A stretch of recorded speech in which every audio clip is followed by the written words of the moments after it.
నారాయణ నారాయణ నారాయణ నారాయణ నారాయణ నారాయణ. ఓం నమో నారాయణాయ. మనం అత్యద్భుతమైన దివ్య దేశాల గురించి చెప్పుకుంటున్నాం కదండి.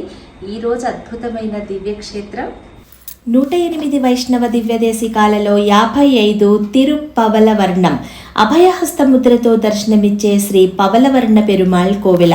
మూలమూర్తి పవలవర్ణ పెరుమాళ్, తాయారు పవలవల్లి నాச்சியார், తనికోవిల్ నాச்சியார்.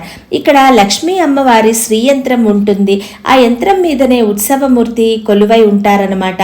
విమానం పవల విమానం, తీర్థం చక్రతీర్థం, క్షేత్రం సత్యవ్రత క్షేత్రం, స్థల వృక్షం వేప చెట్టు. నిల్చున్న భంగిమలో అభయహస్తముద్రతో పెరుమాళ్ మనల్ని ఆశీర్వదిస్తారు. కేవలం ఈ ఒక్క దివ్య దేశంలో మాత్రమే ఆయన రంగు పవలవర్ణం అంటారంటే పగడపు వర్ణంతో పెరుమాళ్గా కీర్తించబడతారు.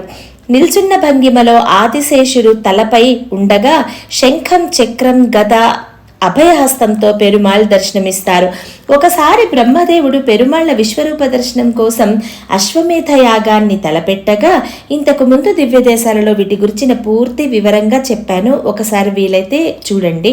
సరస్వతీదేవి రాక ఆలస్యం కావటంతో ఆమె లేకుండానే యజ్ఞాన్ని పూర్తి చేయాలనుకోవటం వలన కోపించిన సరస్వతీదేవి ఎన్నో ఆటంకాలను కలిగించారు. దాంట్లో భాగంగా ఆమె పంపిన అసురులను దునుమాడేందుకు బ్రహ్మ విష్ణుమూర్తిని ప్రార్థించగా, ఆయన రాక్షసులను చంపినప్పుడు వారి రక్తం చింది స్వామి మీద పడగా పగడపు రంగులో స్వామి కనిపించినందున ఆయనను పవలవర్ణంగా పిలుస్తారనమాట. అంటే పగడపు రంగులో రూబీ కలర్ అన్నమాట దర్శనమిస్తారు. దీనికి దగ్గరలో పచ్చవర్ణం కోవెల కూడా ఉంటుంది. ఒకసారి ఋషులందరూ లోక కళ్యాణార్థం నైమిసారణ్యంలో యజ్ఞం చేయాలనుకుంటారు.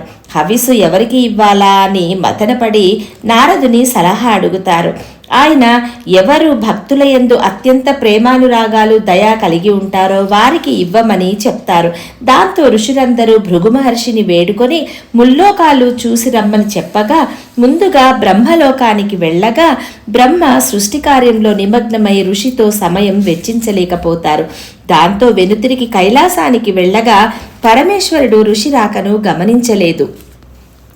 భృగుమహర్షి వైకుంఠానికి వెళ్ళగా విష్ణుమూర్తి యోగనిద్రలో ఉండి ఋషిని గమనించకపోవడంతో కాలుతో వక్షస్థలంపై తన్నగా విష్ణుమూర్తి కోపించకపోగా కాలు తన్నినందువలన నొప్పి కలిగిందేమో అని కాలు ఒత్తడంతో మహర్షి తాను చేసిన పనికి సిగ్గుపడి ప్రాయశ్చిత్తం అడగగా కాంచీపురం వెళ్లి తపస్సు చేయమని చెప్తారు. ఆ తర్వాత వైకుంఠంలో మహర్షి చూసిన రంగులోనే పవలవర్ణంగా దర్శనమిస్తారు. గుడిలో భృగు మహర్షి కూడా పూజించబడతారు. భృగు మహర్షితో పాటు అశ్విని దేవతలు కూడా పూజించిన అద్భుత క్షేత్రం. 4 యుగాలలో పెరుమాళ్ 4 వర్ణాలలో దర్శనమిచ్చారన్నమాట. కృతయుగంలో తెలుపు, త్రేతాయుగంలో ఎరుపు, ద్వాపర యుగంలో ఆకుపచ్చ, కలియుగంలో నలుపు వర్ణం. ఇలా సర్వవర్ణ స్వరూపుడైన పెరుమాళ్ పవలవర్ణంలో దర్శనమిచ్చే అద్భుతమైన దివ్యక్షేత్రం పవలవర్ణం. తిరుపవలవర్ణంగా పూజించబడే దివ్యక్షేత్రం.